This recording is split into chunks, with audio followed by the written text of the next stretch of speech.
Welcome back to the Spiritual Teachers Podcast. With me today is a dear friend, an amazing orgone and orgonite builder.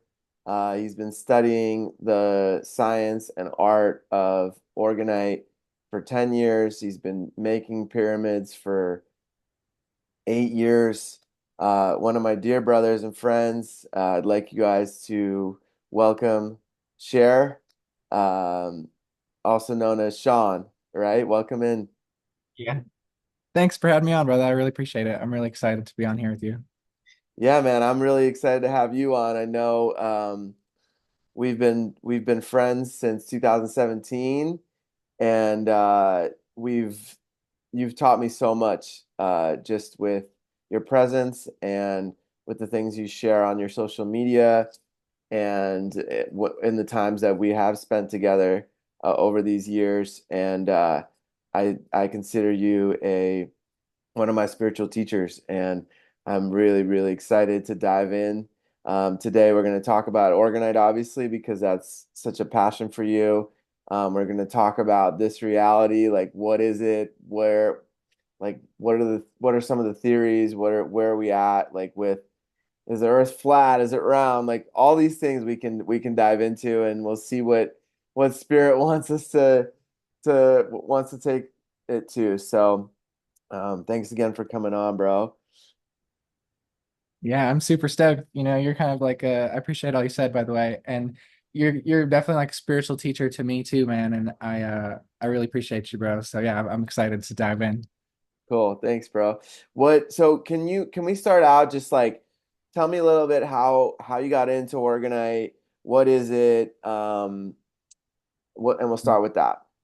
Yeah, so I got into Orgonite. So I mean, first off, I think I've been into this for like lifetimes, So I think I came in with like a certain contextual knowledge about it, but when I got into it, I basically was always into pyramids and like spirituality. I had like my initial spiritual awakening, Kundalini awakening, if you will, 10 years ago when I was 14. And then so I started studying like pyramids and all esoteric things. And then a couple of years later, I started to learn about Orgonite, beyond like studying pyramids and Egypt and all that stuff. And I bought a little Orgonite pyramid and it was made mostly correctly. And I had like some cool experiences with it. And I just started noticing all this stuff and I became like extra sensitive to energy. And I already was. So that's like how I got into it. And I was like, oh, there's something really, about this. And so after that, I basically kind of like scoured the internet to find any and all the information I could about pyramids and Orgonite and like literally like scoured the internet to where I could not find anything else other than what I read, like hundreds of PDFs, all these like library style websites with old books and PDFs. Like I literally read everything I could. And then I was like, I really want to build this and do it. So I started to do that. And then through a plant medicine ceremony, actually I have a whole podcast episode on this plant medicine ceremony. It kind of guided me into my like life purpose through, the spiritual stuff that I talk about and more, and then with the pyramids as well. But especially like the pyramids too. And it, just showed me that it's like, I came here to like do this and that, I'm already like that I already was like aware on a soul level of like this, but it let my like human know and it kind of like connected like my higher self and human. And ever since then I've felt like my higher self is like very aware. Like in my human experience, I'm like connected as one with that kind of thing. And so that's how I got into it. And I've been building pyramids full time ever since. So like seven years now. And that's Hmm. like taken care of me very well. And so that's essentially like how I got into it.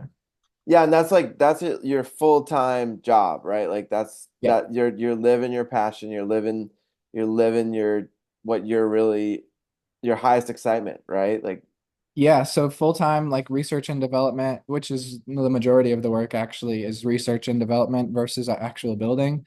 Because I go farther in my work with that, like understanding all the geometry and so much more than that that goes into it, and like engineering too.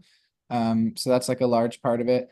And in the past 10 years, I'm like pushing like I don't know the exact number, but it's over like 12,000 hours of like studies. They say you're like, once you pass 10,000 hours, you can become like a master of something if you're studying something. And I want to go all the way to like 50,000 hours or more. That's when you're like a super master, whatever, like Hmm. statistically of things. And I don't like go around calling myself a master, but I guess it's just like you achieve like a certain level of understanding when you study something for so long. Yeah, I mean it's just it's beautiful that you're so devoted to it and you're so passionate about it that you've put in so much time to research it and to refine your craft to like excel in it, like to make the best product that I've ever found of Orgonite so far, and you've made one for me personally and it's profound. Like it's on my altar. It's amazing. It's got all the different colors of the chakras. We like customized it a little bit, so it's a really beautiful piece, man. And I'm really grateful that you made that for me. And um, yeah, bro, I'm so one thing that I keep thinking about is like I remember when we first met, you were posting videos of like water, like frozen water with from the organite underneath it, right? Can you talk a little bit Yeah. about that? Yeah. So that's like structuring water, right? Like basically in nature, like if you drink from a fresh spring that's like flowing, it's not H2O, it's H3O2. So there's more hydrogen because it's alive. And dead water is like H2O. And so essentially it'll convert that extra hydrogen into the water and quote unquote like structure the water, making it Mm, like living again. And you can freeze it to test it. And so if I get like a jar like this, maybe use a plastic cup because this would crack and break in the freezer. But you basically like put a pyramid in the freezer and put it on the next shelf up like a glass of water, and it'll basically freeze like a perfect like toroidal field, like frozen. And essentially any pyramid shape will do that, even if it's not built the right way. So people think fake organite is working because it'll still do that, but any pyramid shape will structure water. But when you compare like a just a normal pyramid, I could literally have a cardboard pyramid and it would do something similar. But with like a legit pyramid, it's much more that's happening like in the water, and you can see the difference. It's like much more defined. okay, okay. Yeah, that would be really interesting to see the because I know that what I've been learning lately, at least I don't know this, but what I've been learning lately is that water, if you place something on it, right? Like let's say you put like a little paper triangle underneath the water, Mhm. and then you put that water into the freezer, it will most likely like the majority of the time create a little triangle inside the water when it's frozen, right? Yeah, it's gonna like imprint it. And there's a word not many people know about the transference of energy or information through water. It's called infoceuticals. And Okay. so you can do like frequencies or herbs or pretty much anything you can think of. Or like negative things, right? You know that Dr. Emoto guy in Japan Yeah. who's like water? Yeah, so he would think he did a test with like rice and water and he would say negative things to it and then it would affect the water structure negatively under a microscope and then he would say positive things to it and it would have positive. So, such is life, right? It's like anything you imprint the water with, the water will hold.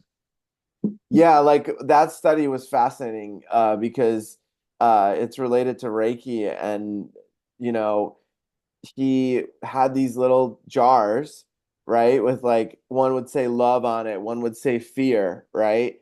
And the Mhm. one with love had all this intricate, beautiful, like snowflake type structures in it. And then the other one, like fear, would have all these jagged edges and all this, all what to the eye looked like very chaotic and very like out of harmony and balance, you Yeah, know. yeah, like disharmonious, yeah. Mhm. Yeah, so I would love I think it's so interesting. It would be really interesting to see like a cardboard pyramid under the water and then one of your pyramids and to see the difference. I think Yeah, that's I could do fascinating.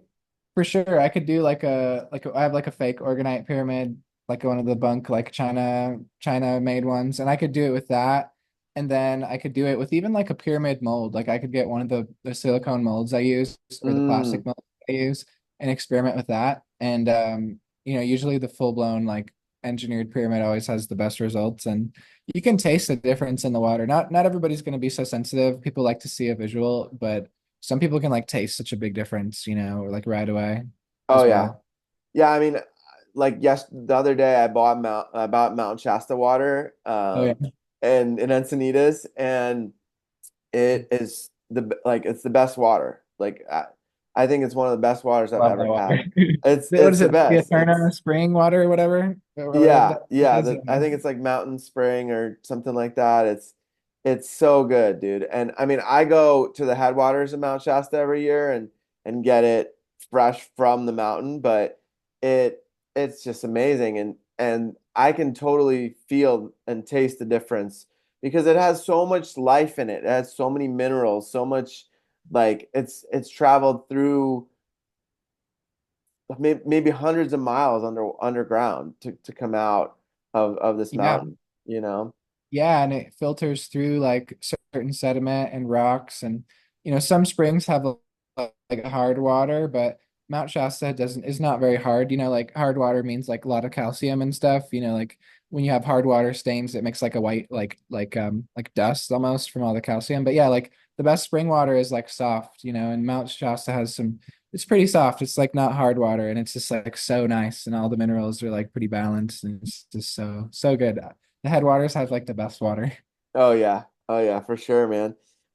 So bringing it back to the Orgonite, when you're talking about like a China made, like something really simple, right? Like with maybe BB pellets in it or like small round, copper balls or something like that. Like how does that compare to the Orgonite that you make? And like could it be harmful to people to have some Orgonite like that? Like that's doesn't have that science behind it, backing it, and Yeah, and all the yeah, proper ingredients. definitely. So it's contextual. I can actually show you on here. Let me grab it really quick.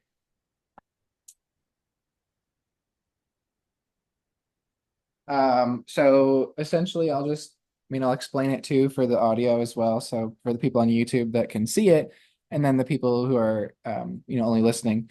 But yeah, so essentially here's one of my pyramids, a lot different.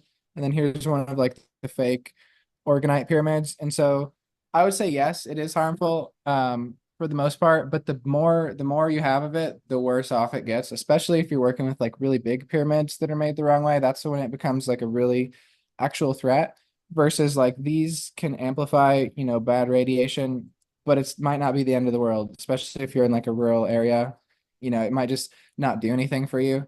But again, like the pyramid shape has so many like qualities to it. So sometimes you're going to get results, but I usually say you might get short-term results with these, but because it's not engineered and built right, long term, it's going to end up amplifying radiation, especially if there's no radiation absorbent material, right? And so obviously like this, like I could point out all the things wrong with this one if you want, just to, like, Yeah, give let's like do it. a little consensus. So first off, it's not the right angles. I don't know what angles they're building with this. This looks like 72, and like I guess that's okay, but it's not sanded, so it doesn't have 8 sides. And any rule of thumb, no matter what size or angle pyramid you're working with, whether it's a Giza, whoops, I dropped mine, whether it's a Giza style pyramid or like a Nubian style pyramid, which are the taller ones, they always have to be at least 8 sides because you need basically at least 8 sides to create a proper like torsion, like an energy field in the pyramid. Okay. Um, or else, and that's how it absorbs like the local energy too, because 4 sides will move the energy that's absorbed, and then the other four will bring it in. And Oh, so essentially, if okay. you're looking at this one, each side has an indent here. You can see that on the Pyramid of Giza. Very Uh, slight. Yeah. yeah, very slight. It's 1.72 degrees. And so there's a lot of like actual math that goes into it. And a lot of the fake pyramids, they're not doing any math. Just have a pyramid mold and they throw random crystals and metals in it. So there's no actual like science that goes into it.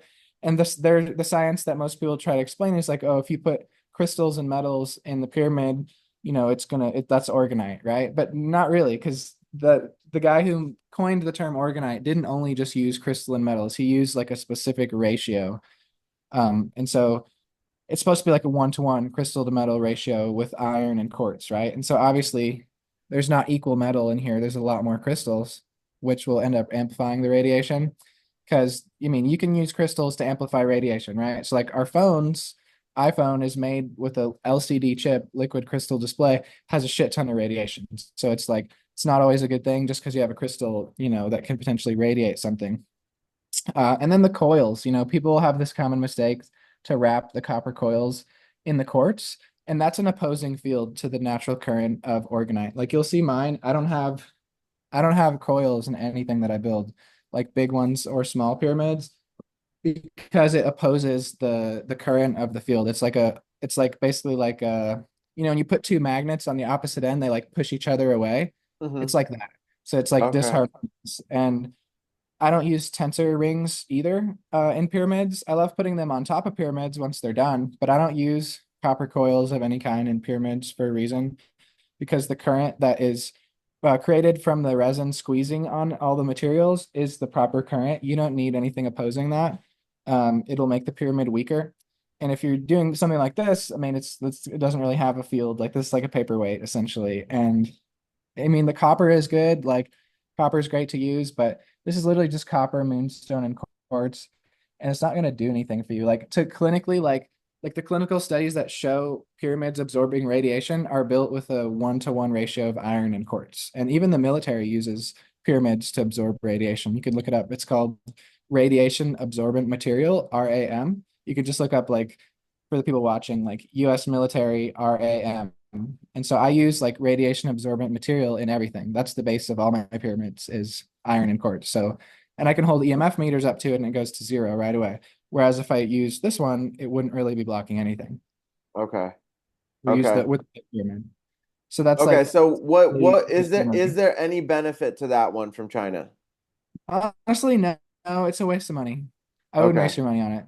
Was Okay. listening. And it's a common misconception too. I mean, every metaphysical store, crystal shop, pretty much anywhere in the world, you can find these things. And I'm making part of my, nonprofit will be like a section of it will be like PR and like human resources to reach out to all these stores to get them like proper pyramids, like same prices and stuff, and like explain it, the science of it to them as well. Because these have nothing to do with the ancient pyramids. Like if I could summarize all of why the pyramids are not real from like China and India, you take this pyramid and you look at the Giza pyramid or the Mayan pyramids, Bosnian pyramids, wherever they are, the engineering and principles of this are literally the polar opposite of the actual pyramids out there, and it's full of clear resin. You don't see any clear resin or clearness on any of these pyramids. They're packed to the brim, like as tight as you can pack every block of material. Like if you think of the Great Pyramid of Giza, you have these massive blocks and they're compressed so hard to where it's a full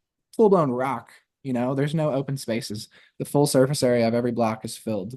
And so that's You really can't even put important. a credit card in between No, no, exactly, yeah. exactly. So you want them to be the full surface area filled with material, whereas there's like not even half of the surface area filled. Okay. And Okay. rule of thumb, whatever surface area you don't use in a pyramid, that's where the radiation will live and be amplified. So that's why you want to do that, because you're going to create radiation in the way that you don't want if you're not filling the full surface area. If that makes Okay. sense. Okay. So let's bring your pyramid back up. Yeah. What ingredients did you use in that one? So this is the red sun model, and the only part that I have an open resin is the top part, which is gold and quartz, which is the same as all the ancient pyramids, is like some form of gold and quartz on the capstone of them all. So so there's no radiation coming from that. And then since there's radiation absorbent material, there's no chance of it ever building and harboring any radiation. So this one is red iron and quartz. I make two main pyramid models. One is red iron and quartz together, and then the other is black iron and quartz. Each of them have like different properties. Like red iron is called hematite, like the crystal. Most people are familiar with that.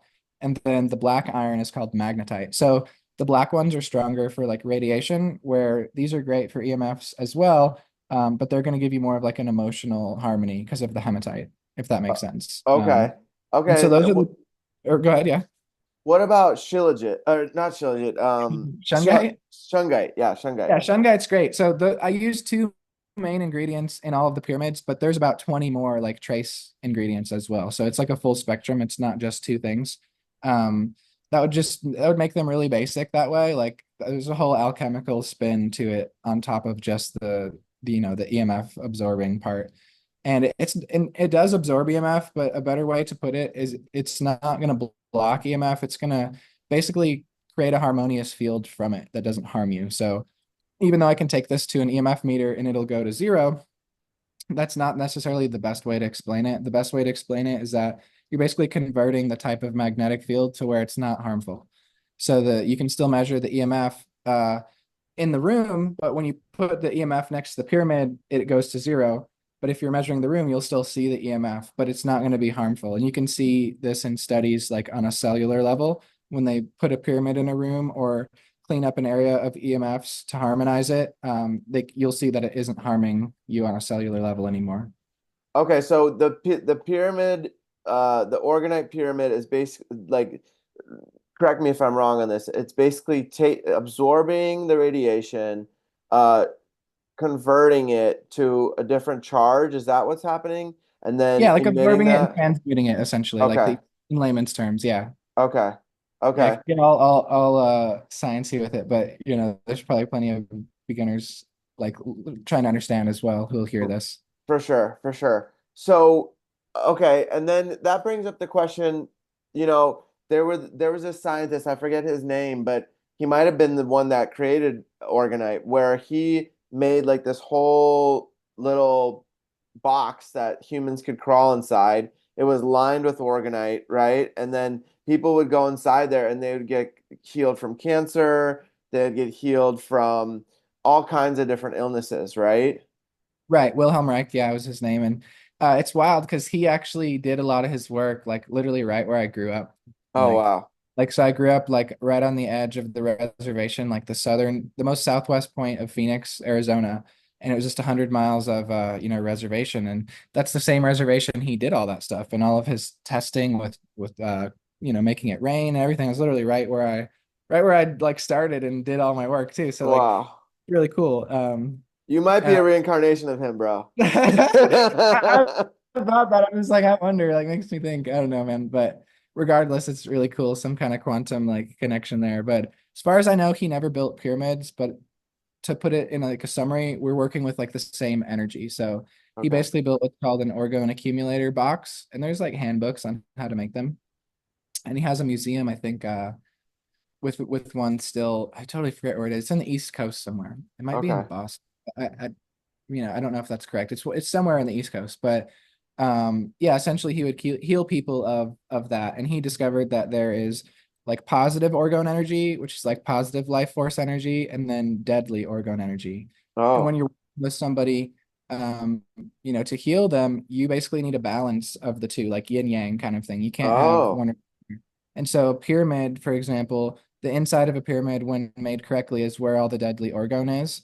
And if you have a fake pyramid, it's just going to be deadly orgone inside because it's not engineered right to have a balance of the both. So it won't end up emanating that positive energy. It's just going to end up amplifying all the local deadly orgone energy. That makes Okay. sense. Whereas the pyramid that's built correctly will absorb all the local deadly orgone energy and then emanate like a healthier positive orgone energy. And he found that deadly orgone energy causes cancer, disease, calcification, heart attacks, whereas positive orgone energy does the opposite, can heal you of all those things. Okay. So if I'm understanding right, he took both and created the walls of this box, right? And then Correct. So they're layered like as well. And so you're okay. basically filtering all the local energy into like an integrated, wholesome, like full spectrum positive vibration. Whereas if you just had, like, just as far as I understand at least, if you just had pure positive orgone, it wouldn't be as beneficial because small doses together are the correct way to do it, if that makes sense. Um, Interesting. yeah. Okay. Have you ever thought about making one of those? Yeah, I actually have. I just I need like a drill and some material and stuff and haven't been really like the place to like experiment too much and I would need more funding behind it. But absolutely that's like on my list of things to do. But I do follow like the same concept with the organic and inorganic material. And that's why people credit him with the Orgonite stuff, even though he never technically built Orgonite in pyramids. You're using like the same concept of applying organic and inorganic material to basically generate energy. Um, and so basically the iron and the quartz and then the wool on the bottom is like the same concept, or the wool on the bottom of the pyramids is the same concept of, his orgone accumulator box, which will basically concentrate like positive orgone energy by combining, as far as I understand, all types of orgone energy and giving you like a potent, like healthy energy as a result. Oh wow. Yeah, that would so basically back then, do you remember what year that was? It's in like the 40s, I'm pretty sure, like Okay. 80 years ago. Okay, so if if what happened back then was like it got confiscated by the government, right? Yeah, I think he got raided and they took all his stuff and he died in jail, I'm pretty sure.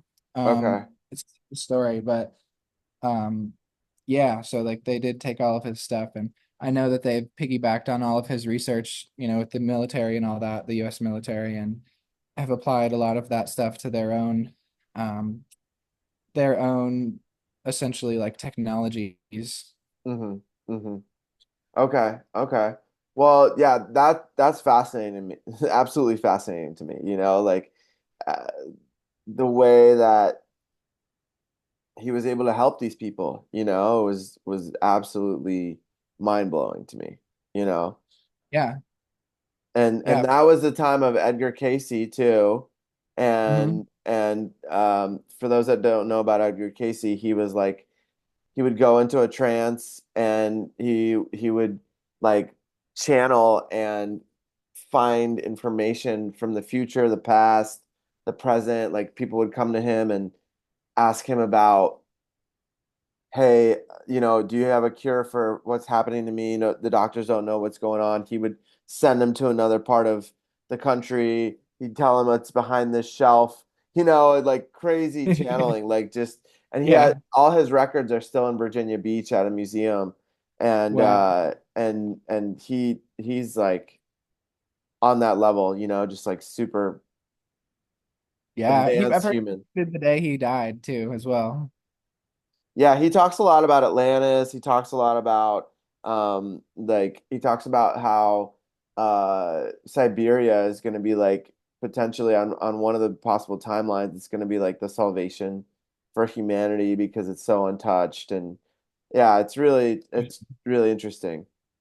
Yeah, he has a lot of interesting theories, including like a world reset with like new lands and essentially Lemuria and Atlantis like coming up on the oceans and then other lands going beneath it. So like parts of California and the US, and other areas around the world would get submerged in water again. And as like the resets happen, as far as he spoke about, and as far as I also understand, basically water levels rise and fall, and new lands come and go. Yeah. Civilizations come and go. So you can look up Edgar Casey New World Map, and it's really interesting. Obviously nothing is guaranteed, but he's said a lot of stuff that came true. Yeah, yeah, he's made a lot of predictions that came true, but and Perfectly I true. Not only true, but like really accurate. Like, spot yeah. on. Yeah, like 100% accurate. So what's also really interesting though is like there's the timelines are always shifting, Mhm. like and there's Absolutely. people and we're always shifting, right? Like there's a version of Right. us that's like in the 3D, or there's a version of us that's in the 5D, there's a version all the way up to 12D, right? Like, do you believe that? Oh yeah, absolutely. Yeah, there's always like I kind of look at it as like, I mean, if there's no time, right, that puts a different spin on past lives. Basically all is happening at once, right? Like the Mhm. quantum reality, like so that leaves room for infinite possibilities, if you will, and infinite timelines. So things can always change, and are always changing. That's the only constant. Like the saying goes, the only constant is change. It's very true. So speaking of Edgar Casey, well, first of all, I want to wrap up the Orgonite. Was there anything else that you feel like we'll circle back to Edgar, but was there anything else that you feel like people should really know about Orgonite or like be mindful of when they're purchasing? Yeah, yeah. So generally, you don't want to buy the clear resin pyramids, and you want to basically, or four-sided pyramids. Most of the organite out there, supposed organite, it's all four-sided, and you want to buy pyramids that are fully dense in material with eight sides that have, a gold capstone on top, and that it's like, and also have the radiation absorbent material. So if you're not working with the base of iron and quartz, you're basically going to end up radiating yourself. And you know, I've I've learned from experience. I almost killed myself on accident making just tons and tons of horrible, pyramids, and like they looked beautiful, but they weren't made right. And when you're working with that many pyramids, you can cause calcification, high blood pressure, heart attacks, like heart palpitations was a really common one I used to have. It used to get really scary where my heart would like skip a beat kind of thing and feel like my chest would like pop, really uncomfortable. And I got rid of all those pyramids once I realized it, and I never had the same issue again, like overnight. And it was happening for like months and months and months. And keep in mind, like I'm eating healthy, I'm doing all the right things, I'm like grounding, I'm in nature, like all the things. And as soon as I got rid of them all, boom, like overnight stopped. Wow. Um, and so yeah, so I think it was causing like calcification, heart palpitations, brain fog, all that kind of stuff. And when you have too many fake pyramids, some people are really sensitive. Even with one, they'll feel negative effects. But when you start to stack them up, like it adds up and it really can become harmful. But such is like the opposite with real organite. So if you're sensitive to energy and you're holding a fake one versus a real one, you're without a doubt going to feel a huge difference. And I've actually never seen somebody who's sensitive to energy not feel like a significant difference. And they always feel Mm. called to like the natural one that, replicates and advances on the ancient pyramids. So if I had to like close in summary, like make sure it follows the principles of the ancient pyramids, not just Okay. this modern, let's throw stuff in a pyramid, it's, yeah. So like make sure it is a good representation of the real thing. Okay, I just have a quick question. So, what about the ones that there's so many different shapes out there? You got squares, you got like little domes, you got lions, you got angels, you got every like shape you could think of. Like, what about those? I would say as long as you're using the orgone materials, good. I focus Okay. on pyramids. That's my specialty just because that's what I'm passionate about. Hmm. But orgonite can essentially be in pretty much any shape as long as it's built correctly. Like I couldn't think of a shape that would be bad as long as you're using the orgonite materials. Even if you have the pyramids like not necessarily in the right shape or another shape, like the orgonite material will compensate for the disharmonious shape if there is one.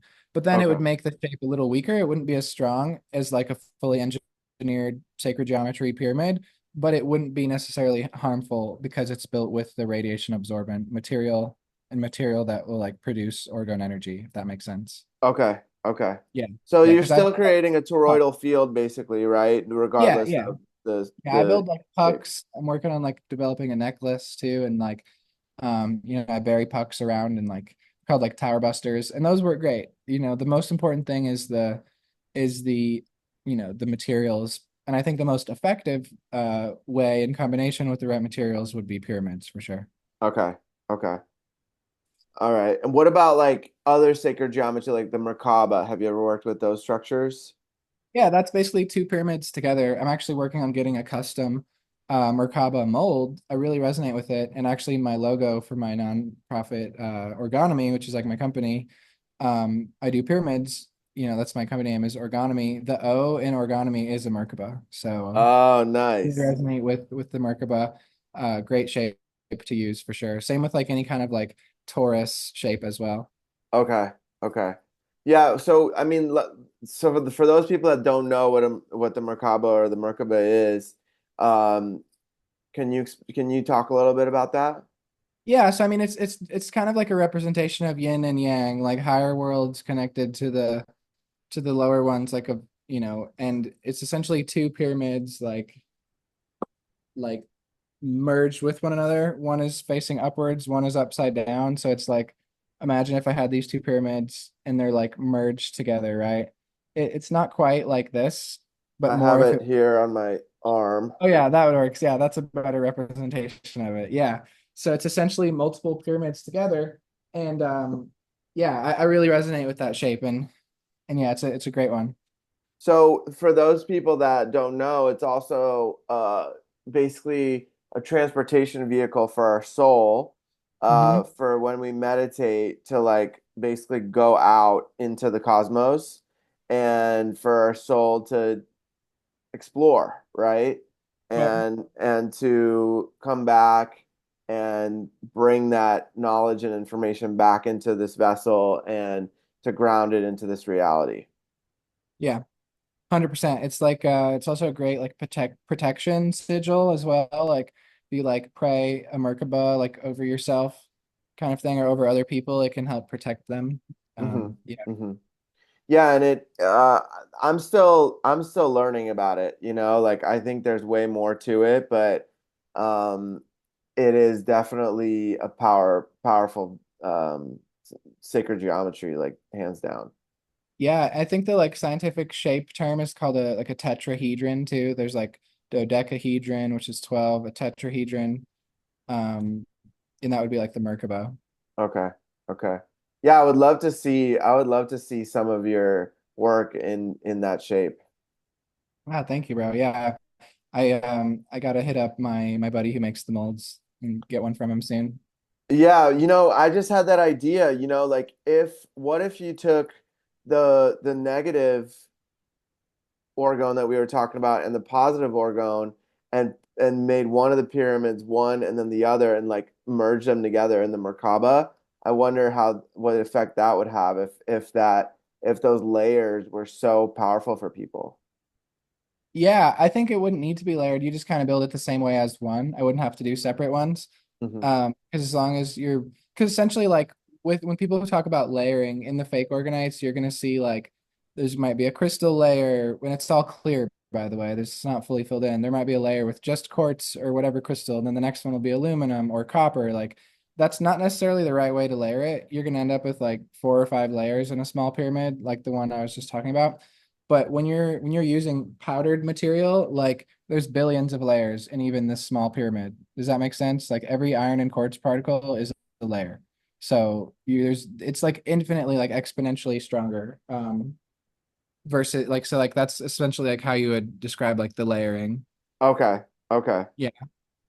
Okay. All right. Awesome. Yeah, man. Thank you for sharing all that. We can circle back to it, but Oh yeah, for sure. Edgar Casey's just so fascinating for me, man. And like it opens up the door to Atlantis and Lemuria and the pyramids and that Hmm. when I first had my awakening, what I started to like put the pieces together, right? I figured okay, you got the Egyptian pyramids, which are a certain height, which some people consider pi, right? Like the Great Pyramid of Yeah. Giza.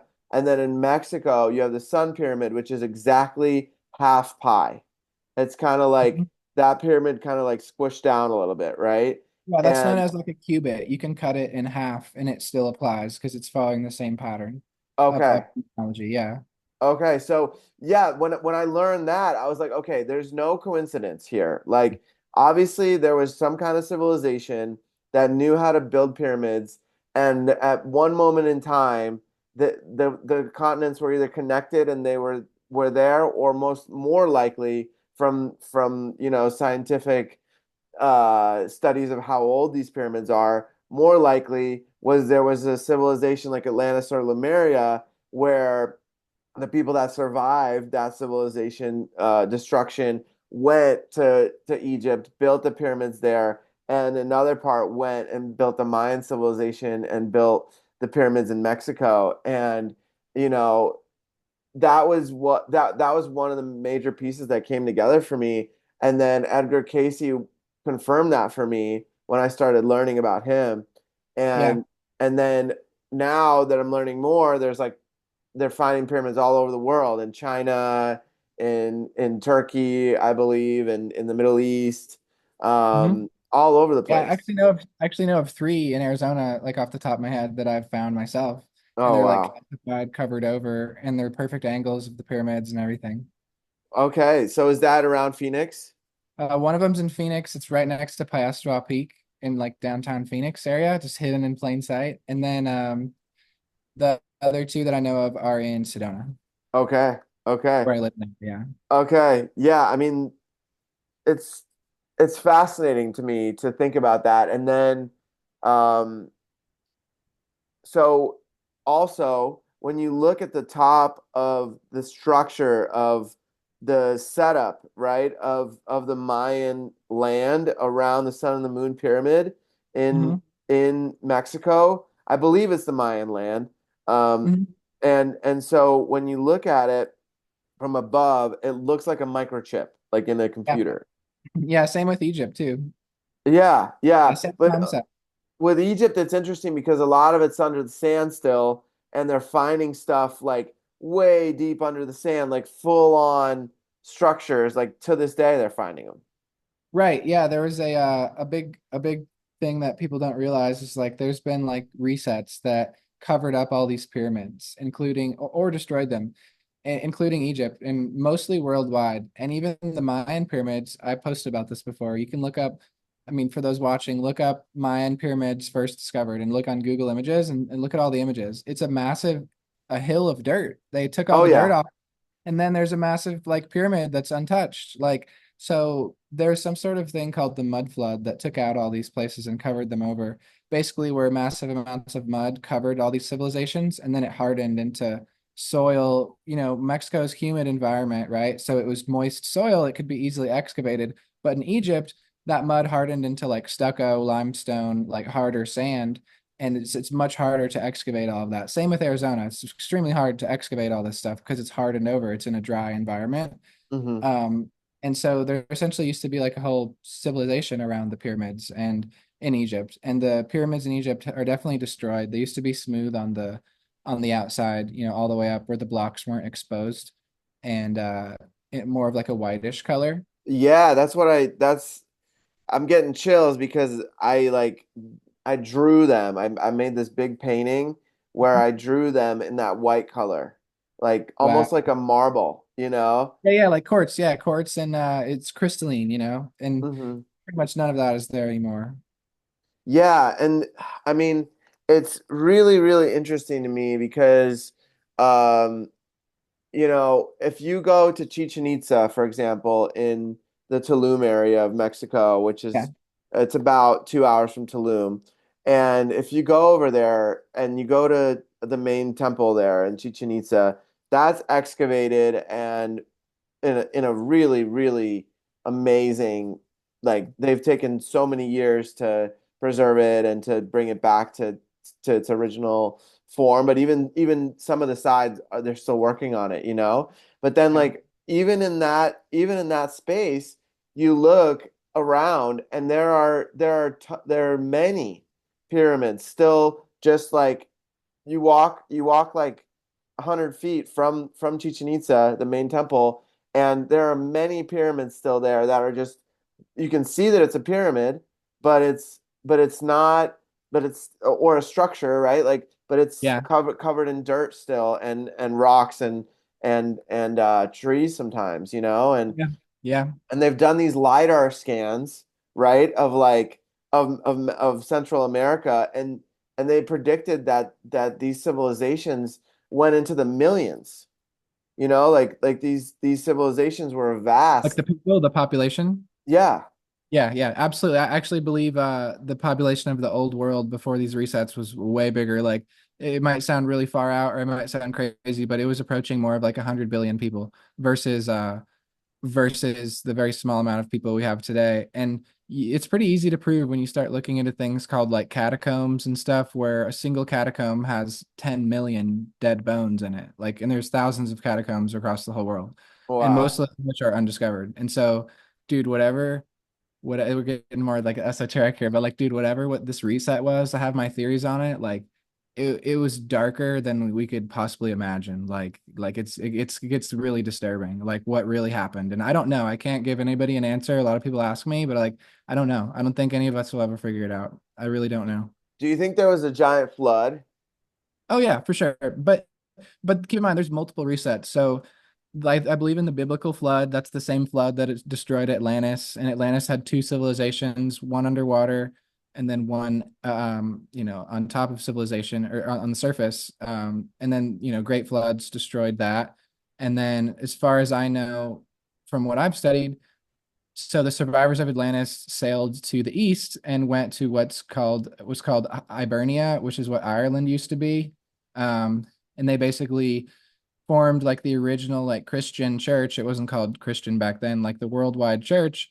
And keep in mind, the Atlanteans are responsible for all of this like Roman style architecture across the world. And we call it Roman because the Romans are the ones who destroyed it, like those civilizations and took them all over and took credit for the buildings that they built. The Romans didn't build anything like that. But essentially they sailed the world and started their civilization in what's now Ireland, and they basically spread their architecture across the whole world, and they rebuilt the world and found survivors and created basically what people call the Tartarian Empire. Like if you're into like Tartaria and all that, the Tartarians are the surviving Atlanteans, like quite literally. And they tried to repopulate the world and build the new Atlantis, and then got taken over, and then some kind of even bigger reset happened with what's called like the mud flood. And this is like 300 years ago, dude. Like this, we've been so lied to about history. And so like yeah, I study this stuff a lot, Yeah, you and the do. I know deepest you do. questions even I have at this point, bro. Like nothing is what it seems, like for real. Yeah, it's fascinating. So you don't think that the people of Atlantis went to Egypt and Mexico and built the pyramids there? You don't think that was Atlanteans? No, I do. That's what I'm saying. So Oh, the okay. survivors of Atlantis repopulated the world and built all of the things that we still see today. And a lot Okay. of all the greatest pyramids and everything are all destroyed, bro. Like there's pyramids that make the pyramids of Giza look like ants, like that have been destroyed. Like the level of like grand and enormousness of like some of these ancient buildings and pyramids is just like, dude, it's so far beyond our like mind's comprehension. Like it really is. Yeah, dude, I know. And what I start to think about is what's coming through is Puma Punku. Do you know about What's Puma that? Punku? I've heard of that. It, Uh-uh. it's so it's this ancient site outside of Bolivia or in Bolivia, like right outside Peru, where the rock looks like it's like melted into the other rock. Like it's like this, Oh, okay. you know what I'm talking about, right? Yeah, yeah, there's a word for that. It's called meltology, and that's like when you start setting these resets, you're gonna find all these caves or mountains or buildings and rocks. They basically look like these, imagine like a massive stone building, like Roman style architecture, really Atlantean style architecture or Irish. And then imagine if it was like melted with extreme heat, it turns into like basically a distorted building that looks like it's been like melted. And it's called Mm, like meltology. You can look it up, and that's what you're describing. And there's like thousands of examples worldwide in every country. From some sort of reset or a weapon or ancient magic. I don't really know, but it's or a combination of those. okay, okay. Yeah, then I mean it's that to me seems like some of the oldest civilization on the planet. Hmm. That whole area of like Peru and Bolivia, Ecuador, into Brazil, all that area, it's fascinating because you have the Nazca lines in Peru, Hmm. and those lines there are these giant animals, and they even have what looks like an astronaut that you can Wow. only see from above, like when you're flying a plane or flying through space, right? Quote Yeah. unquote space. So why do you think, from what you've learned, why do you think that those were created? So like that brings me to the explanation of like mountains, right? So like not all is what it seems. We're told that mountains are tectonic plates or lava erosion, things of that nature, but I think there's very little of those in the world that are actually like caused by that. I think the remainder of the mountains are some form of petrified ancient giant life or a covered up building of some sort, which was also from likely much larger, beings and species of humans and beyond.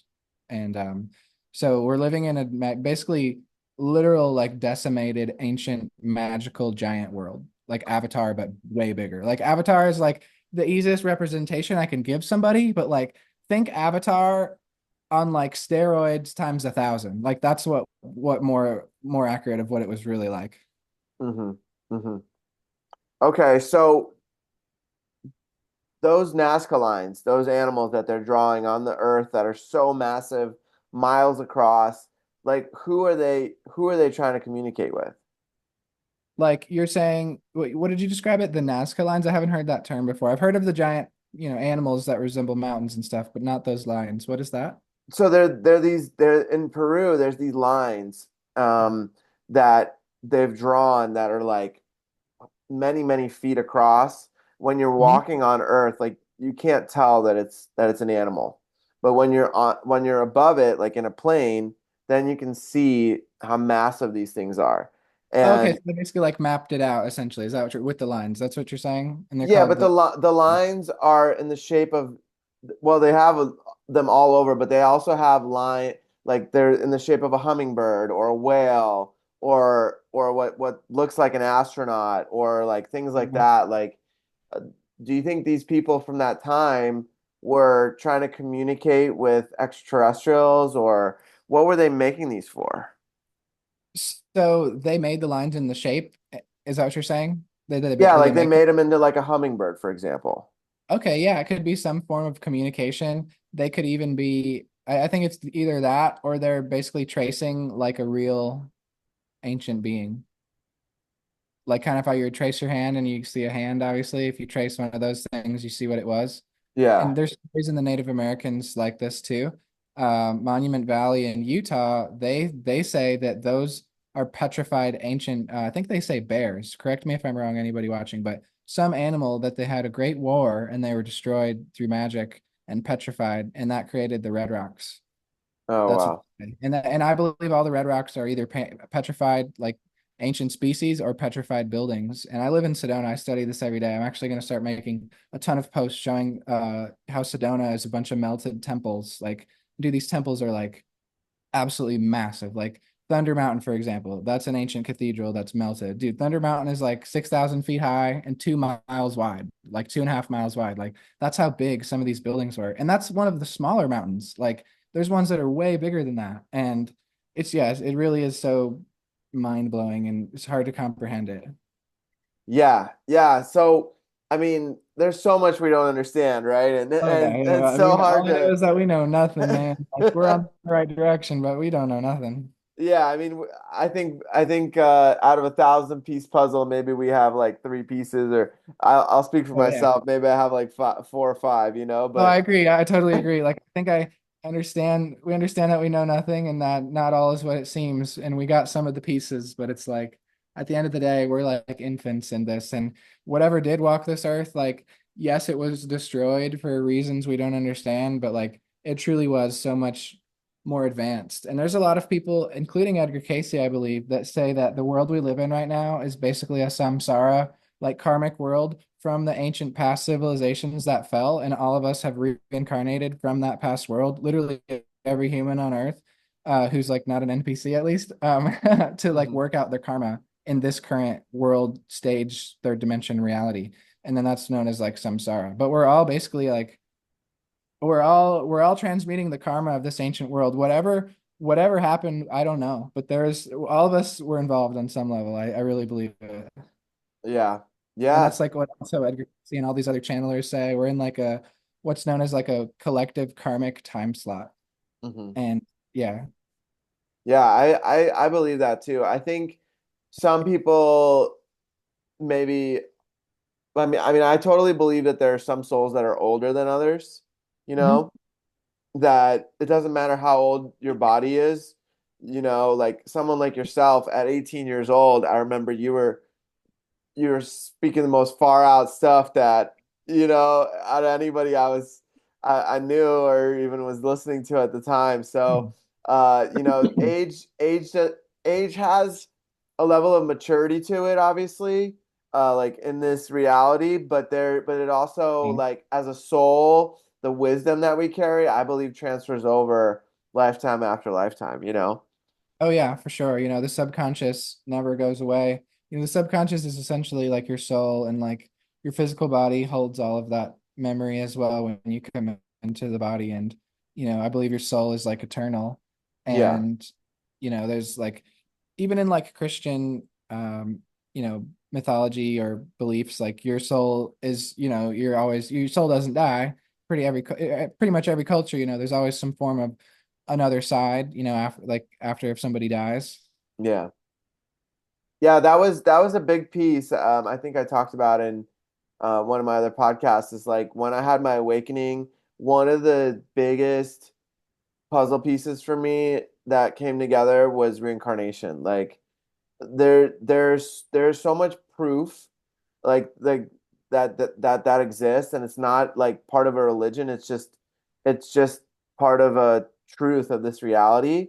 Right. And one of the most convincing stories I remember was this young boy was like 3 or 4 years old. He started talking, and he started remembering his past life. And he said, and this is all documented, and you can find it on Mhm. YouTube. But basically, he said, you know, in my last lifetime, I died in World War II, and he described his plane. He described his troop that he was part of. He described everything down to the T, right? And Mhm. then this World War II veteran group was meeting, and some of the guys were in his troop from back then. And he was Oh, wow. like, yeah, and he went to that meeting and described the plane, described everything, said his name of who he was in the past lifetime, and these guys confirmed Wow. that yeah, that was him. That's wild. I believe it. That's like the most detailed one I've heard. I've heard of people like knowing instruments or like different languages and stuff, but that one is like extra. Like that, Yeah. that's awesome. But there's so many stories like that. Like it's like worldwide. It's not, it goes so beyond that even, I bet. And yeah, and just also people just having strange memories of any kind that you can't describe really. Like I think that's from some other reality or quantum past life or something.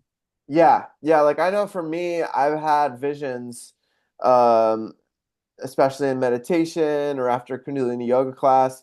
Hmm. I've had visions of past lifetimes. The first time I did Kundalini yoga, actually, like one right after my Kundalini shot up, before I even knew what Kundalini yoga was, I saw all these like flashes of like different lifetimes that I've had, and Wow. including Egypt and France and all these, all like several. But the most detailed one that I've had is actually from a tribe, um, at the base of Colombia, like at the base of the Sierra Nevada mountains. Yeah.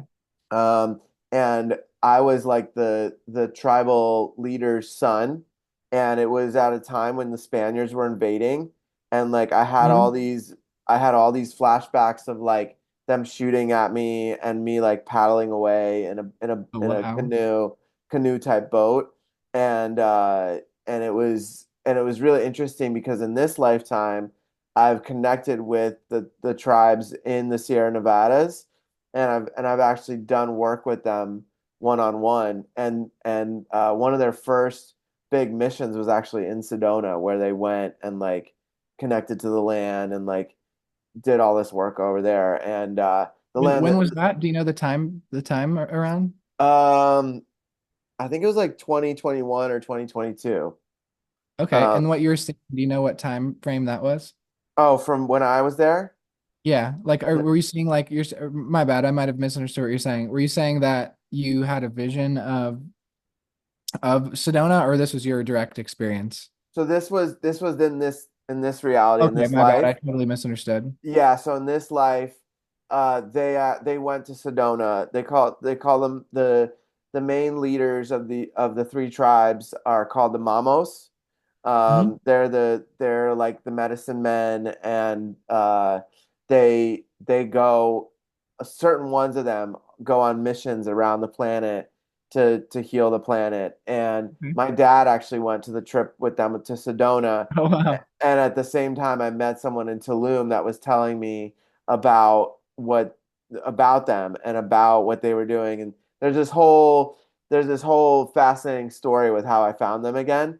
And then I went and did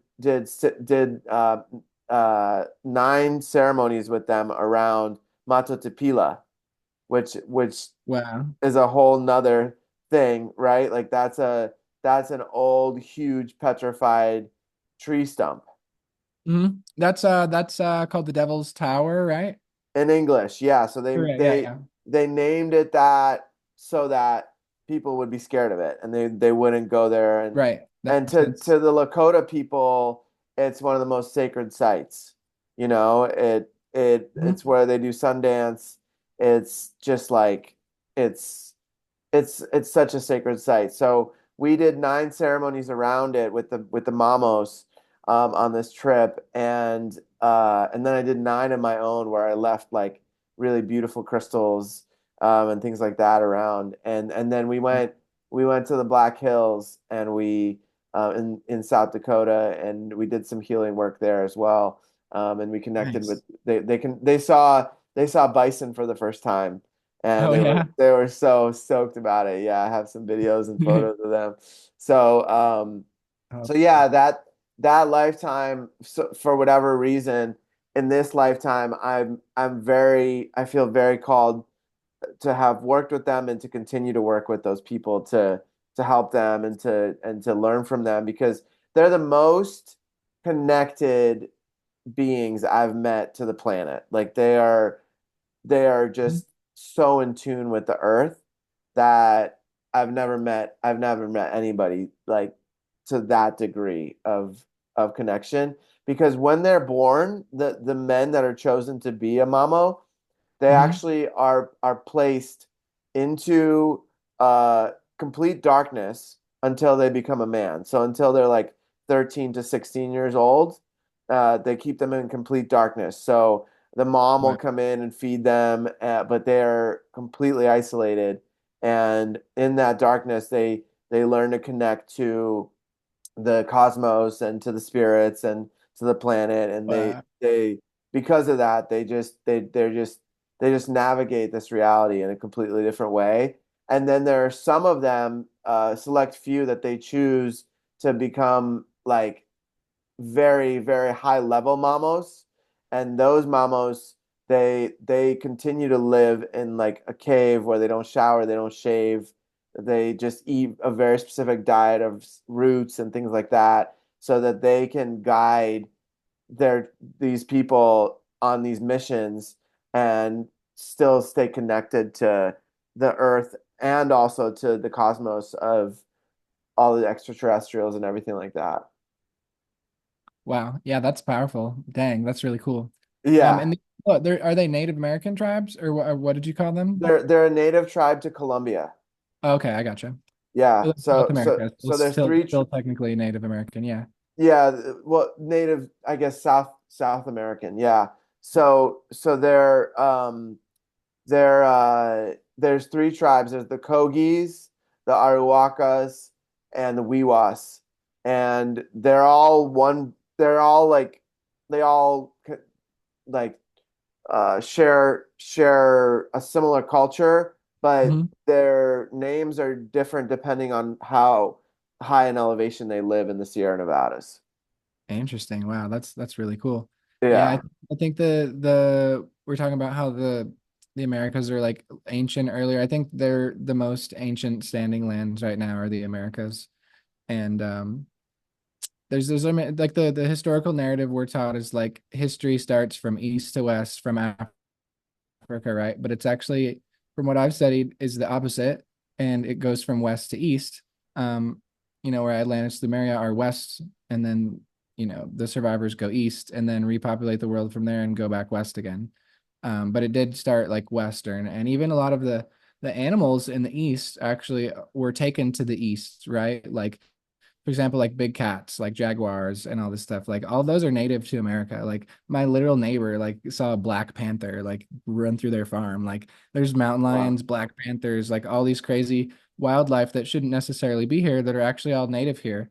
And it's becoming more of a public thing. Like it used to be really hated on, but now you can look it up. Like Arizona, Texas, Louisiana, all these huge native cats like are all native here, and horses as well are native to the Americas. And they say, oh, horses come from Europe, but that's not true. And all the oldest pyramids are also in the Americas. And this the one that really gets people. It's like and I challenge anybody watching this and you, bro. It's still a challenge that I hold to myself. So I challenge anybody and myself. I'm still looking for it a map of the current modern day Egypt with the pyramids of Giza. Find a map anywhere in the world. I don't care what library website you use, old documentation website. Find a map of Egypt with the modern Egypt with the Giza pyramids that's over 400 years old. They tell us that they're 8,000 years old, bro. but they don't even have a map that's 500 years old anywhere in the whole world. And so that's another Hmm. like concept that will show more of a west to east civilization, where all these things in the east are actually very, very new, including the pyramids. And, they've tried to carbon date the pyramids, and that's been debunked. It's like nobody can tell you how old they are. But the biggest proof for me is the maps. It's like you can't find a single map with those pyramids there, um, in Egypt that's like before the 1600s. Okay. Yeah, I mean that's really fascinating. What to me, I'll I'll look into that for sure. But to me, what's Yeah, it's just an really interesting thing. Yeah. yeah, to me, what's really interesting is like what was their function from what you understand? Like what were they built for? Let's focus on the pyramids of Giza. What why were they created? Like what were they doing? First thing to get out of the way is that they are not tombs. That's the biggest misconception. There's tombs around the pyramids on like in the surrounding areas, but not the that themselves are not tombs. And Okay. think of it more as like a generator. And when you align the pyramids, they're all aligned to true north. They're like a degree or two off now because the poles have shifted and they're always gradually changing until there's like a major reset that fully switches it. But over time they just gradually change, but pyramids are always should be aligned to the natural currents of the earth, which can prove that it's an electrical generator. So if I take one of my pyramids here and I align it the sides here, so this side would be, imagine a line that points true north, right? I'm going to set it right on that line, so the side of this pyramid follows that line perfectly, Okay. right? And for where I'm at, I follow north and go 10 degrees. And once I click it in, once I click it into the 10 degrees, most people will feel it right away. It literally generates energy. And what's happening is it's taking the current of the Earth's energy and the direction that it moves, and then basically amplifying it across like all dimension, time, and space. So like a pyramid will basically bridge all energies of the higher realms and the earth together. And when you have the proper alignment with it, it becomes like a full functioning like spiritual energy generator, which you can use for consciousness exploration. You can use it to extend life. You can use it for like physical free energy to power things. You can use it for like medicine journey and meditation. Um, but I think the main thing that they did it for were all of those things, but also life extension. So if you have a whole world that's gridded in these perfect pyramids built perfectly with zero error at a massive scale, like nothing will die. Like you literally will no longer need food. You'll be full like breatharian, and I mean, you can find so much evidence of this too. Like the Sumerian tablets talk about these kings that lived for like thousands of years that were giants and had no requirement for food.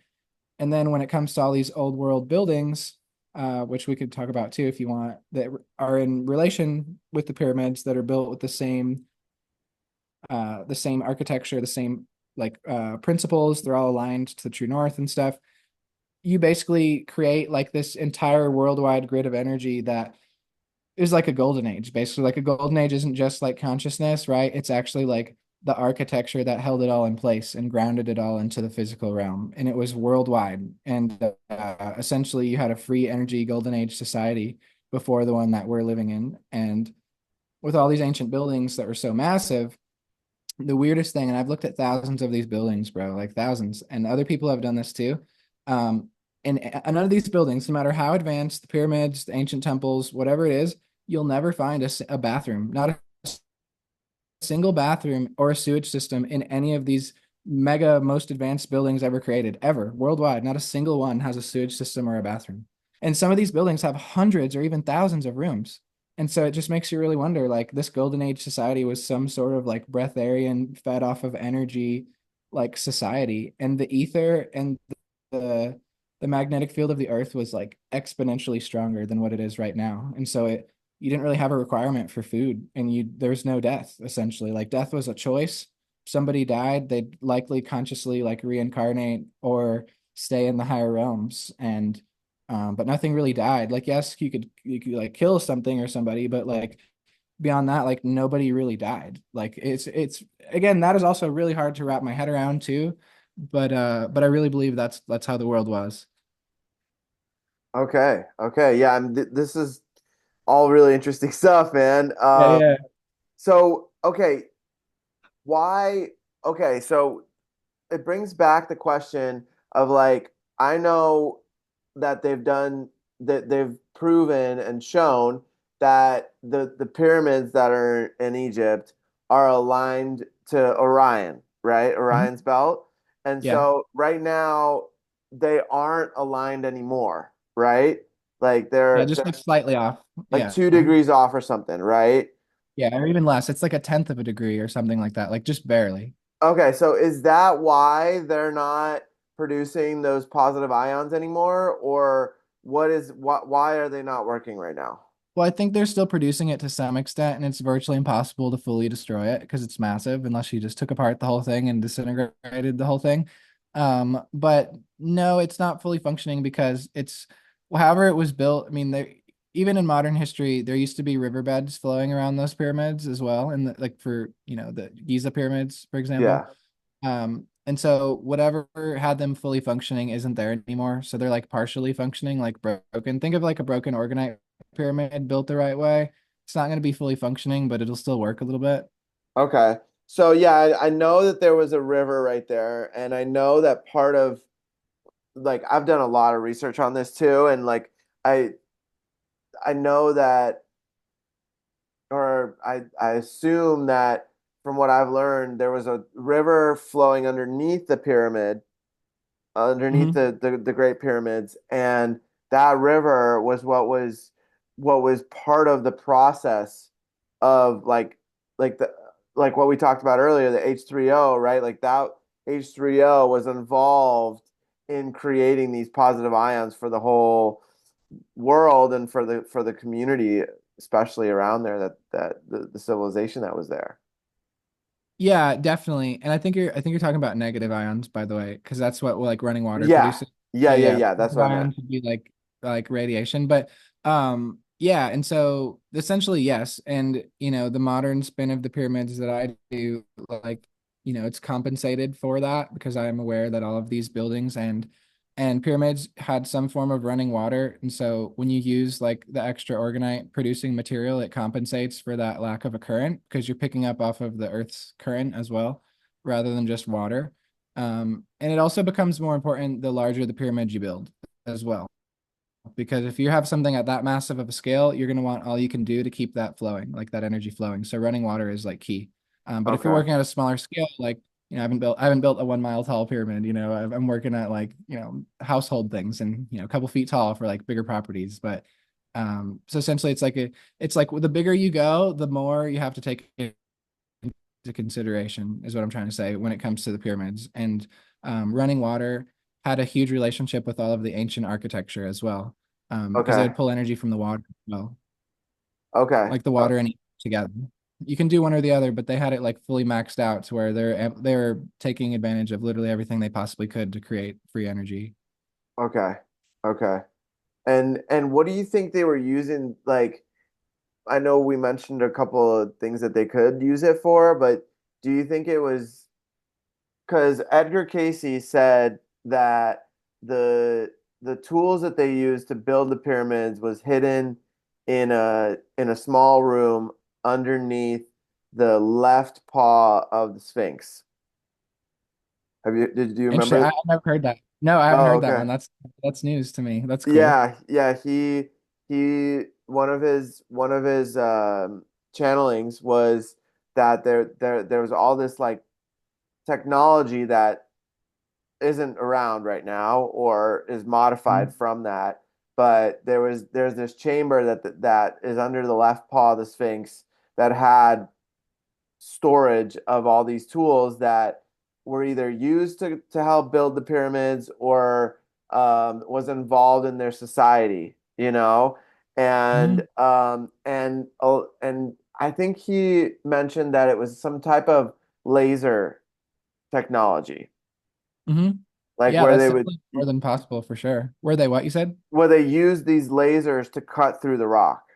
Yeah, definitely. I think, yeah, there's a couple of theories I have with how they're built. One is called like acoustic levitation, which can be used in combination with some form of laser cutting material. And so essentially you can lift any type of weight, no matter what the weight is, through vibration, not hands of people, whether it's a giant or not. I don't think giants built them. That's just my personal opinion. Well, let me pause you there for a Yeah, second because there's a man in Miami. Do you know about this? the dude who rediscovered acoustic levitation. Yeah, like outside Miami, he like found this again, and there's a whole, he calls it the Coral Castle. You could go there now. This man's passed away, but there's a whole coral castle of like like rocks that weigh a ton. He would move them with this technology that you're talking about with the acoustic levitation. He built some sort of box that he could levitate these giant, like huge ton slabs of rock, and he moved them and created this coral castle. I think it's an hour outside Miami. Wow. Okay, I actually haven't heard of that. That's amazing. That's really cool. And I guess what I meant with the pyramids potentially not being built by giants, they definitely were built by larger people, but not by their hands. Like with Okay. it, with like I think they could have had a psychic skill developed because keep in mind the past world, dude, their psychic abilities make us look like nothing. Like they're like Yeah. magic. And so they could be able to do that with their own mind, essentially, not a machine. And so everything we have today, we're basically replicating it after the body's own abilities. You know, even our computers, we're using the internet. There used to be like a web of internet that was different, you know, through natural consciousness versus, you know, an external technology. You know, same goes for like physical psychic skills like manipulating stones or telekinesis. You know, we have like machines like that guy that can, you know, manipulate what would be known as telekinesis, moving things and molding them with your mind. And you know, there's plenty of movies where you see these like giants like manipulating stones and making them into something, you know, like on cartoons and stuff. Hmm. I think there's some big truth to that. And I think that's how the pyramids were built. Like whether it was a machine or whether it was giants that were psychic that did it. Um, yeah, it just depends. Like the way it describes that I've read, like the Atlanteans, they were definitely very large and they had psychic abilities to manipulate stones and stuff. They didn't, there's no construction equipment. And that's why across the entire world, like another challenge, like show me any of these old buildings, like that are like Roman style architecture, like from the 1800s or before. Show me a real construction photo that's not a composite image. There's not a single photo of these construction of any of these buildings. I'm talking like 10,000 plus buildings that were all supposedly built in the 1800s by hammer and chisel by these little horse and buggy dudes that literally lived in like feces. You're telling me they built the most grand buildings in history? Like, yeah, right. Like, you know, and all this also they say that they were all built, most of them within like a year or two. And they had all this like labor and all this. It's like, dude, it's such a lie. It's like the biggest scam ever. Yeah, dude. I mean, the rabbit hole goes deep with this stuff for sure. For Yeah. sure. We basically Um, inherited the fallen old world and you know, this is the new world, you know, on the dollar bill it says Novus Ordo Seclorum, which is basically like a Roman Latin thing that means new order of the ages. Basically, the winners of the wars write the history books. And right. Yeah, I and mean then yeah, that's 100% fact. yeah, and but I think whatever took over this past civilization was super recent. It wasn't thousands of years ago. Egypt wasn't thousands of years ago. Neither was Atlantis or Jesus's time. All that was like very much more recent than we're taught. We're basically taught a history that's like this is history, right? And then the winners of history kind of took it and they like pulled it out and make it look like this really long timeline, when in reality it's like a very short period of time, Mm, like chronologically speaking. okay. Okay. Yeah, I mean, a lot of this stuff is pretty far out, you know. It's really interesting stuff where it I mean, there's so much that we're taught and so much that in history books, right? Like in all these things like that it's only one-sided. You know, Yeah, it's like only the winners of the war or that took over is creating that, and they're also thinking about how can I not create a society that's gonna be rebellious or try to take over what I just built, you know? So yeah, they modify things to make it how they want. yeah. So they Simple as stay in that. control. And in a way, Yeah. they created the perfect, like, quote unquote, matrix environment for souls to awaken. So, hence the term, it's all divine, like, from a higher perspective, it really is. But Yeah, like even all the Capitol buildings in the US, like those are all inherited buildings. They didn't build those. Like they're massive. Like you go to Washington, you go to pretty much any city in the country that has a massive Capitol building with like old age Roman architecture. And it's not Roman, that's just what the modern day calls it. It's more of Phoenician or Irish. That would be the more accurate representation. But dude, like the surviving Atlanteans built all of those buildings, and we inherited them after they're basically all genocided and after a reset occurred. And I believe some of them went to higher dimensions and left the earth, like this dimension, and then Hmm. some of them were killed off. Like in the Mayans, like what's that one tribe? Is it the Incas? I totally forget the name, but they basically just disappeared. Like we're taught this in It modern was the history that Mayans. no remnant. Yeah, they basically just disappeared, and Yeah. so there's no remnants, no bodies, no bones. Like they're just gone, and so you can see on a lot of their like petroglyphics or hieroglyphs, whatever they're called, these like ships that they're in flying into like higher dimensions and Hmm. of the Mayans. And there's like documentaries about it on like on Ancient Aliens and like History Channel and stuff, which a lot of that, modern stuff isn't fully accurate, but there's definitely some truth in there. And so I think a lot of them left and the rest were like genocided and like reset. And then the survivors took over the world basically and created what it is. And those are like the secret societies, right? Right. Like Skull and Bones, Rosicrucians, the Masons, like those are all of like the Zionists as well. Like that's a huge one. Like the ancient dark magicians, like basically formed their own cult and slowly took over the world and the Tartarian Empire. Some sort of reset happened, and here we are. Like that's kind of the way I see it. Yeah. I mean, to bring it back a little bit to the Mayans, right? When I went to Tulum, there's still people there speaking Mayan.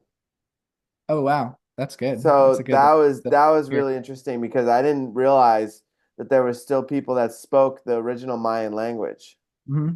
And so some of those people survived. It wasn't Yeah. all of them that disappeared. Otherwise, the language would have been gone too, you know? Right. Um, Yeah. Some of them probably chose to stay and like yeah. keep it going. Yeah. Yeah, 100%. and what I mean, I'm so fascinated to see what some of these structures look like in Central America in particular, like because they're building these structures and all of them have a specific purpose and a lot of them are made with sacred geometry, kind of like the Orgonite that you're building, you know, it's like that there's a very specific architecture to the way that they're built, you know, and these societies were just so advanced, you know, that but it advanced in a different way than we are now, right? Like now we have all these ways of connecting with outside of our body, right? Like, but these societies had these psychic abilities. They were super connected to the planet and the grid of the earth, Yeah.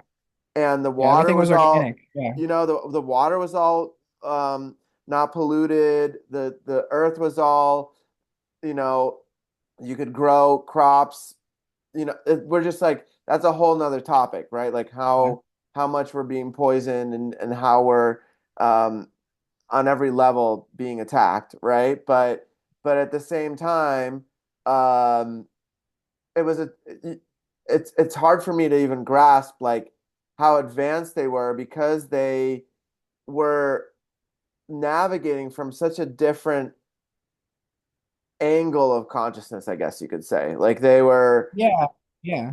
yeah, 100. they were like after somebody died, they would all take psychedelics and like help that soul transfer to the next life. Like they were doing things that were so connected to the earth that was just it's hard for me to grasp, you know?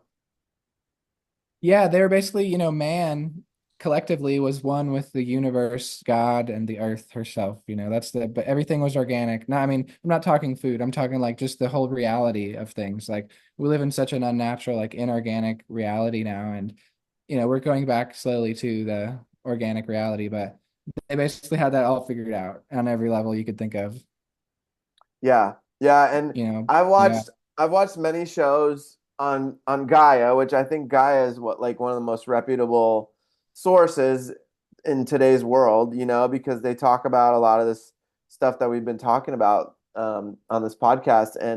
And one of the shows I watched, I believe it was Open Minds with Regina. Mhm. She did an interview with someone who talked about how Atlantis had four different types of beings.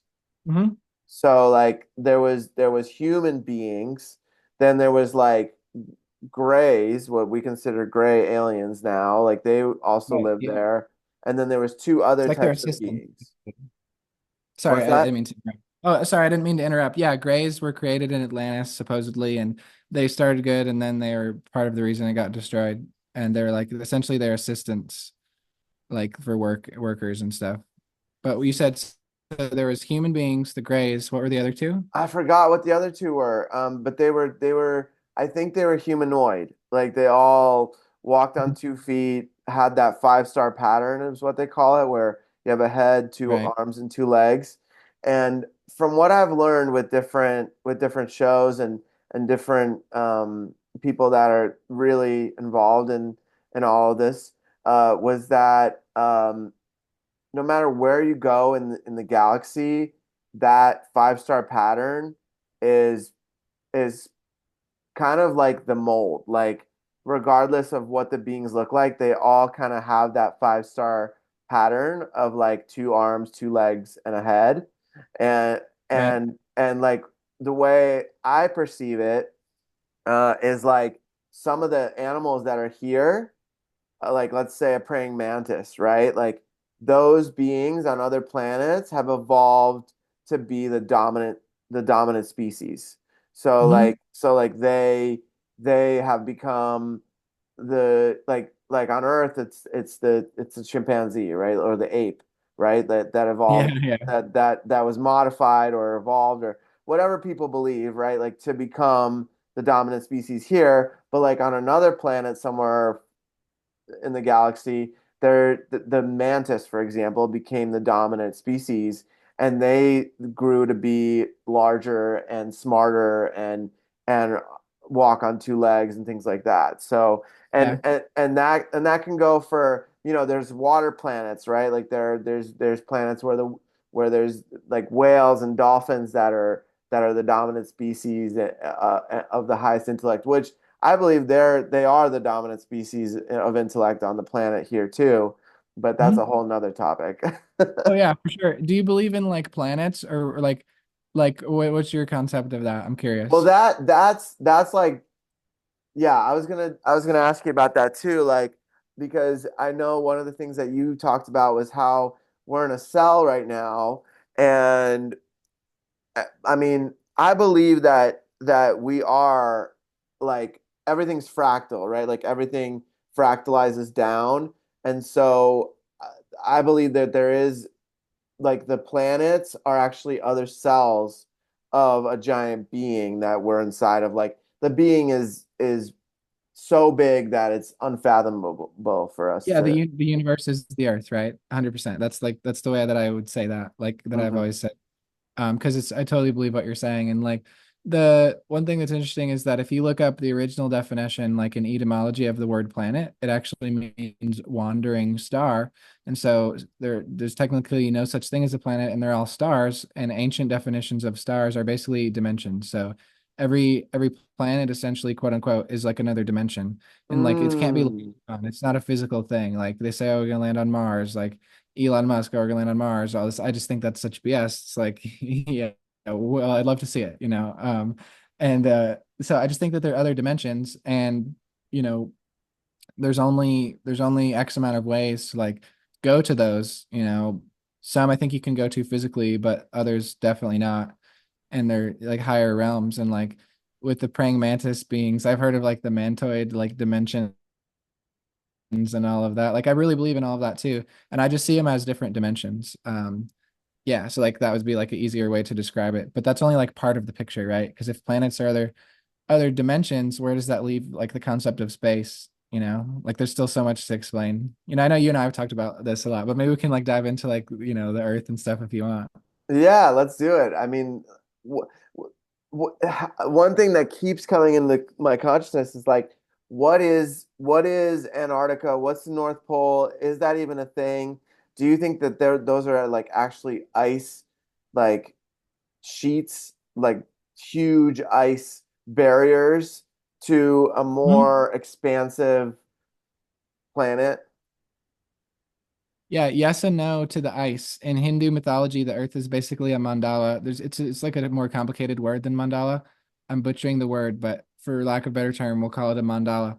And so a Sri Yantra is also what I believe, correct me if I'm wrong, like a mandala. And the Sri Yantra is basically like a map of the geometry of this dimension, right? And they say that, excuse me, and they say that in the center of the Earth at the North Pole, there's this mountain called Mount Meru, and that's where your compass points. It's basically a giant magnet, and that's a magnetic mountain, and that is basically what creates the heavens around us as like a projection, if you will, of the sun and the stars and the heavens, and that's like the gear, if you will, that's always turning that causes the heavens to revolve around us. I don't believe the Earth Hmm. moves.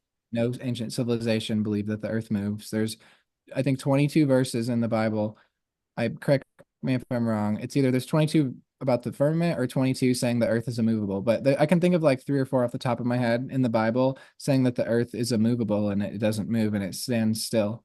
And there's a lot of experiments in the 1800s that have been suppressed or called pseudoscience or supposedly been debunked that actually prove that the earth doesn't move and that the heavens revolve around us. And I think that the ancient pyramids and all these things that are aligned to the heavens, that also proves that the earth doesn't move because all of the constellations have pretty much always stayed the same. And if so we're supposedly spinning 1,000 miles an hour, going even faster, 1,000,000 miles an hour around the sun. And it's like, dude, I would be like, oh, like I don't believe in that. I just don't. We're like not moving. So, and every ancient civilization that all existed at the same time, they all believed in the geocentric Earth model. So, flat Earth is like half true because it's more of like we live on a flat three-dimensional plane of existence, not necessarily a flat Earth. Like there's no edge of the Earth; it doesn't end, and all dimensions are connected to this one, and you're basically going through dimensions. Like you can represent it as like a ball that we live in, like a cell or a bubble, but it really doesn't look like that. It's endless. But if you had to Mm, like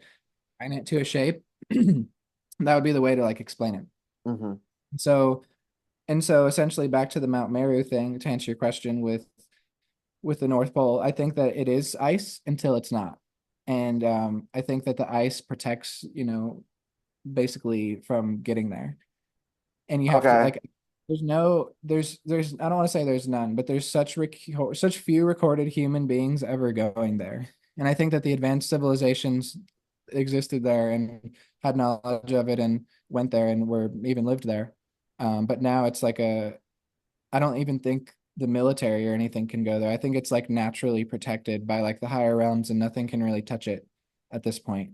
Um, yeah, so I think the military and stuff have tried to go beyond Antarctica and all that and succeeded, but when it comes to the North Pole, like it's a slippery slope because there's really such few successful ventures ever there in history, and whether it's like alternative history or before, and you see these pictures of like, oh, the North Pole on the sign, but that's not really the North Pole. It's like, no, they like, and it describes like four gates as well. If you look at all these old maps, look up any map of Earth before the 1700s, you'll never see ice at the North Pole or in Antarctica. It's all land and it shows the continents, it shows the names of them, shows people there, it shows even like other beings like dragons and freaking like centaurs and griffins and all these mythical beings that are all mapped out on all these lands, as if they're only going to be mapped out there if they lived there, because they're recording it and making a map. And also Hmm. all these maps, the 1700s, are just the amount of detail in these maps compared to what we have today. It's like, dude, our maps are like kindergarten compared to like these ancient maps. And it's like clearly they had ancient flying technology. They had ability to see this whole realm somehow. Like like I said, it's earlier, it's so far beyond our comprehension. And every like geocentrism is basically the concept of the heavens revolving around the earth, and Okay. heliocentrism, which is basically what we're taught in school, is the concept of the heaven or the earth revolving around the heavens, right? And the sun Mm. revolving around that, right? And heliocentrism is another word for sun worship. So it's a Masonic thing, and that's why everybody at NASA and SpaceX, everybody who works at a high level there, you have to be a Mason. There's no such thing as somebody who's ever worked for these space companies, whether they're an astronaut or a physicist, who's not a Mason. Like it just doesn't exist. Mm, Masons, they all took the oath. They're every single one of them. And so it's all this like secret society, sun worship, like black magic, world control kind of thing, because if you control the information and the energy, through these like, these dark rites, that's how they control the world. And so I believe in the original concept of the earth, which is geocentrism, which is the Mayans, the Egyptians, the Hebrews, the Phoenicians, the Irish. I could go on with like 20 other civilizations. They all believed in the same thing. They all believe hmm that we live in a third dimension under a firmament, which is like the biblical model as well, that separates the higher dimensions to the lower. And we're in some kind of karmic samsara dimension, right? Which isn't a bad thing.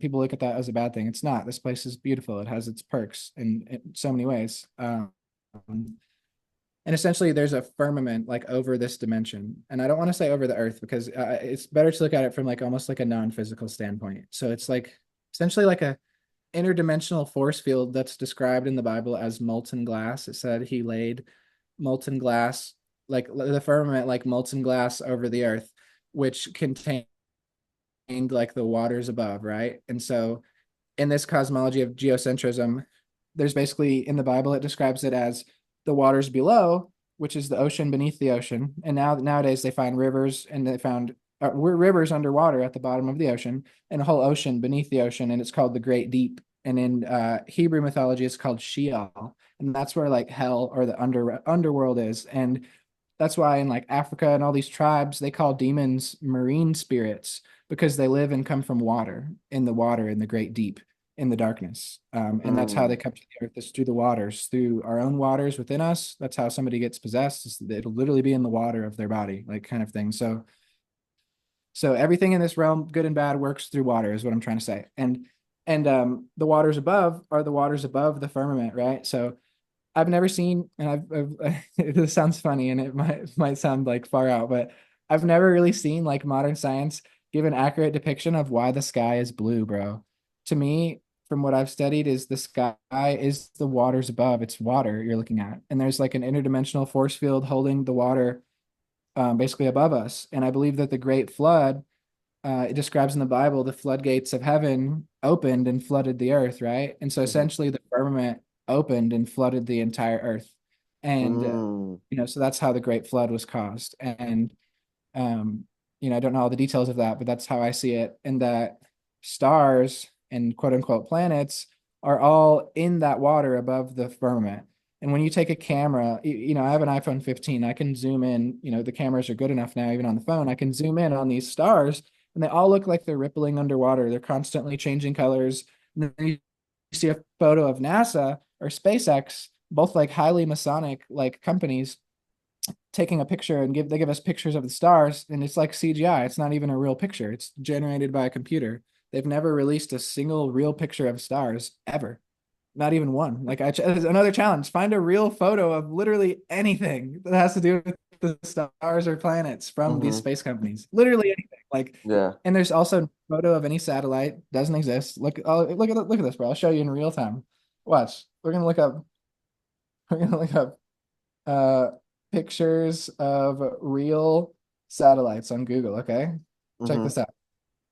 Look at look at not a single photo is real. None of these are real. I can prove that every single one of these photos is fake in a composite image. So part of the photo is a real photo, and then it has other computer generated images combined with it. That's what a composite image is. Literally, mm. I can scroll for thousands and thousands of photos. They say that there's over 50,000 satellites in orbit, bro. Where the hell are the pictures? Like, I'm not denying somebody builds a satellite and you can see a satellite here on Earth. That's real. But in orbit, out there, real pictures, it doesn't exist. It just So doesn't. how does SpaceX, not SpaceX, Starlink work? So I believe in satellites, but I don't believe that they're in space orbiting, okay? NASA Okay. spends 2 billion a year. You can look this up on helium, dude, and you can see them like lifting satellites, supposedly putting them into orbit with giant balloons, dude. And so they have some sort of system where they have balloons or some other form of technology holding these satellites at super high altitudes and they're moving. they're not orbiting with the Earth and all this. So like, yeah, Okay. so there's real satellites, quote unquote, because I believe in that. There's, Starlink, the new iPhones are also developing like a satellite technology to where you don't have to use cell phone service. And like Hmm. those things are real. Like, I'm not gonna deny that. But just the concept of satellites in space is like so fake, and in space is like a new concept that's like barely 100 years old. Well, with this topic, it makes me curious what you think about the moon.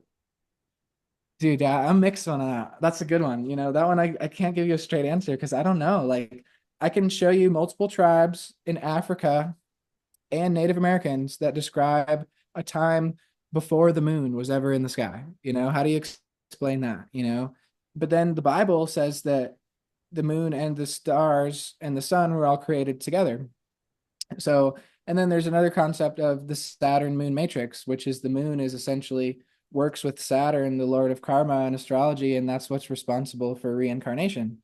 So, and then people think the moon's like a reptilian base or something. I don't think that. I think the sun and moon are the same exact size, just like it says in the book of Enoch. It says they're of the exact same circumference, which I believe is true, but I don't know if the moon has always been here. If you think of the old world, it's often described as like pure light. There's no sleeping either. Not only were they like breatharian, in my opinion, and they didn't have any need for food, they didn't sleep either. It's just constant consciousness. Like, Mm, it's hard to wrap your head around. And I think through some sort of reset, there's new moons and suns, and that's something that I'm still really wanting to understand because I think I've tapped into the surface of the truth of that information, but I really don't know. And then there's times where the Native Americans said that the sun and the radiation from the sun was so hot that they lived underground for over 20 to 50 years. So so there's a lot of like things to be like the things to consider. I think the sun and moon and all the heavens are all interdimensional. They're not physical things you can land upon. I don't think anybody's ever been to the moon or ever will be going there. I think they're all astral bodies that control this world like a clock and like a system. That's what mm, it's that God created the stars to regulate the earth. Like it's a relationship, right? Just like we breathe and we're alive, the heavens basically are like the breath of the earth and the universe. Like, it controls everything like a clock. And if you read the book of Enoch, which is basically God's astronomer, which used to be in the Bible, that book's not in the Bible anymore. It used to be in the Catholic Bible as well, then got removed. But Enoch describes how the heavens are basically interdimensional portals, to higher realms, and that God created the heavens to basically regulate the universe and things like a system of certain things, control certain aspects of the universe and whatever. And that's where we get the concept of astrology from. So astrology is actually super biblical. And Enoch also describes the sun and the moon being of the exact same circumference, meaning the same size. And when you look at a full moon and the sun during the day, at the top of the day, I mean, from your naked eye, they are the same size. It's really interesting to think of. And the well, you further they have an get, eclipse too, right? Like that's really fascinating how yeah. it blocks it out exactly, you know? It's a great point. That's like further proof that it's like the same size, and it's point of reference too. Like the sun and moon come closer and farther away, which is known as like a vanishing point. So human eyes are an illusion. Imagine driving on the freeway, right? Follow the telephone lines next to the freeway. It gets smaller like a V, like this, and then it'll Hmm. disappear. And but if you're still driving, they continue to come up, right? So that's known as like a vanishing point. Or you look down railroad tracks, right? Your eyes basically converge and then it'll end, right? But it doesn't really end if you keep following the railroad tracks, Right. right? That's the Yeah. same concept of the sun and moon. It gives us the illusion of their size, when in reality they're the same size. Well, dude, I've had an experience one time when I was in San Diego and we had just finished the meditation. I watched the moon reload in the sky. What do you Like mean? What do you like mean?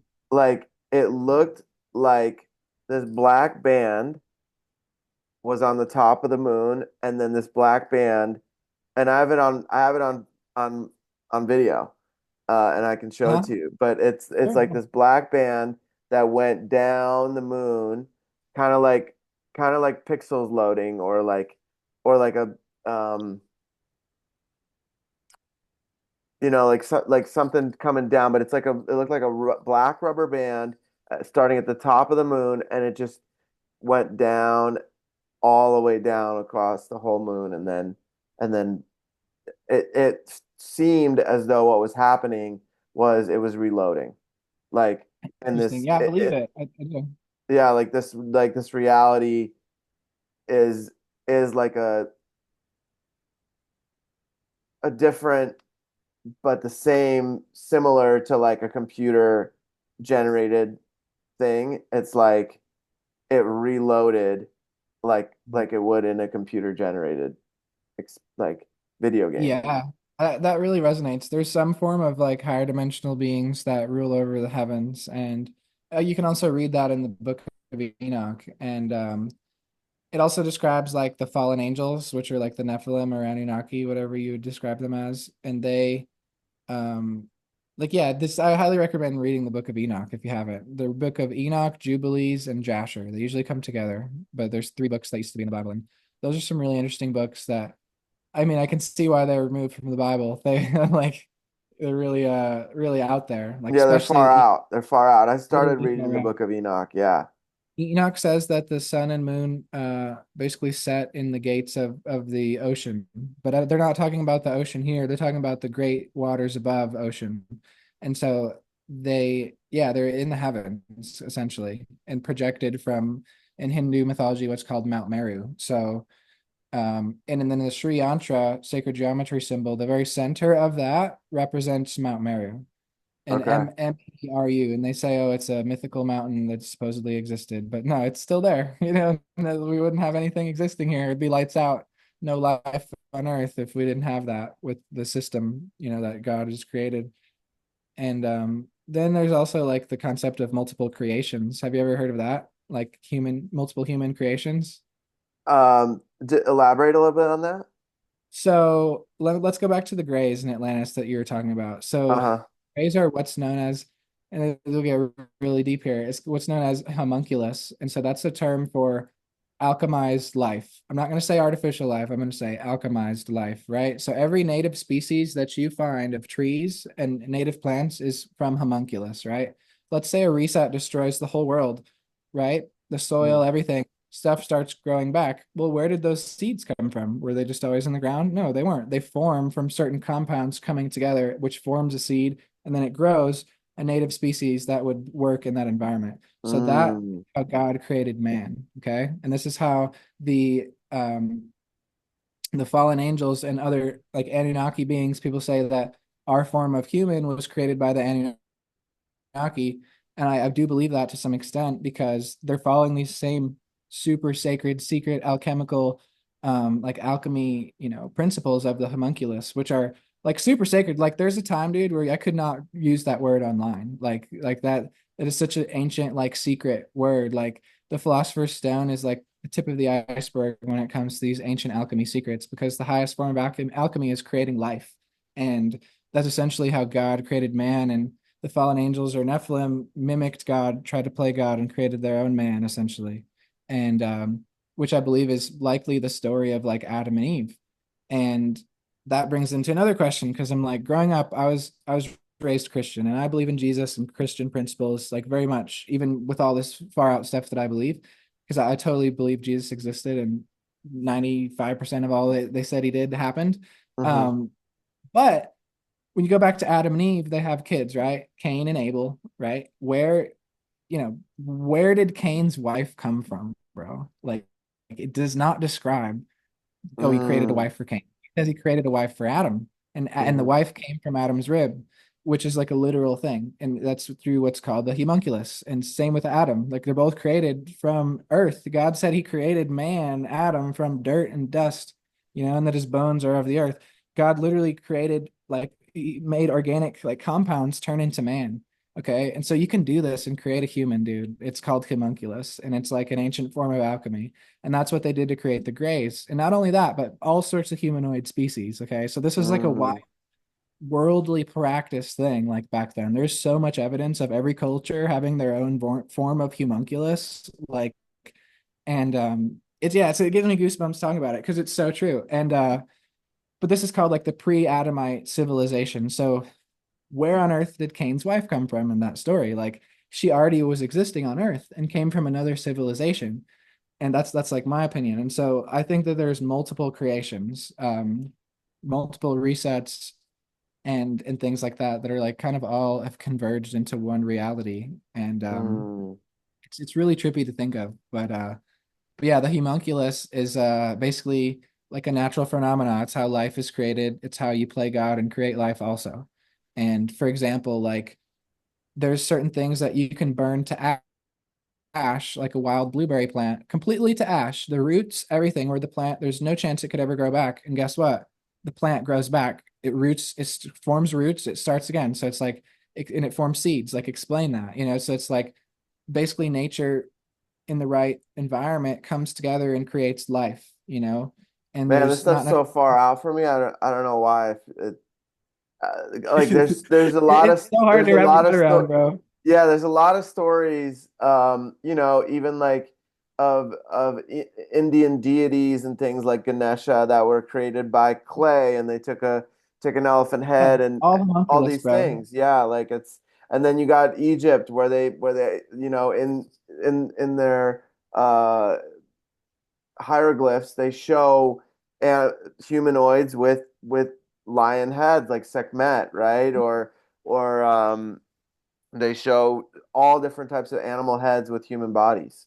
Yeah, You know, yeah, so all of that is homunculus. Yeah, yeah, I exactly. mean, there's no reason why they would put that and carve it into rock if it wasn't actually in existence. Like, why would they do that? Oh yeah, and on every ancient map, there's all kind of mythical beings you could possibly imagine, you know, and they even find bones of all this. Some of the bones, you know, I don't really believe in dinosaurs, but some of these quote unquote dinosaur bones are real. The rest of them are like plaster and fake in museums, and there's still never been like a real dinosaur skeleton ever found like to its full extent or a skull ever found. So I don't believe in dinosaurs, but I believe some of the bones are real and they're from these ancient like mythological creatures. Mm, Um, which existed like worldwide. Some were bad and some like coexisted with humans, you know, like there's like dragons, for example. There's a lot of evidence of dragons. Even in the Bible it talks about dragons. And then also griffins, which is like in Harry Potter, there's like Gryffindor, which is like one of right. the what are they called? Clans in Harry Potter or schools or Houses. houses. Yeah, Yeah, yeah, yeah. yeah. House of Gryffindor. And the Gryffindor is based on a griffin. And in the Right. Harry Potter, sure there's a I haven't seen that movie in a bit. Pretty sure he rides like a griffin in one of the movies, He right? does. Or the Yeah. Hmm. yeah, yeah. So but yeah, that existed. Like pretty much all the stuff we see in movies is based on reality, and it's called informed consent. You know, Hollywood is based off of dark magic, and in dark magic, in the dark arts, ironically, they call it the dark arts in Harry Potter too. You have to Yeah. do something called informed consent, which is to tell you exactly what they're doing in hidden in plain sight. And so Hmm. in the movies, Star Wars, Harry Potter, pretty much to an extent, almost all that stuff has existed. You know, and there's also a quote that says, "If you can think it." It exists. I like that. Yeah, I think that there's a deep truth to that. That if we're imagining it, quote unquote, it exists somewhere. I don't Yeah, or know, has at some point. or Yeah. has, yeah, like in some dimension, in some reality, it's there and we can somehow connect to it, you know? So, Mhm. brother, it's been such an honor to have you on here. I think we just skimmed the surface. I think there's so much more to talk about, but we did cover a lot of really awesome topics, and it's been such an honor to have you on here. So, thank you so much, man. And I'm sure we'll do this again, a part two in the future. Yeah. I'll drop down the link to your podcast, to your Instagram, to your Orgonomy website, to anything else that you want me to share, and you guys can see all that down below. And until next time, brother, thank you again. Yeah. Thanks so much for having me on. I really appreciate it. We'll definitely pick up on where we left off someday. Yeah, sounds good, man.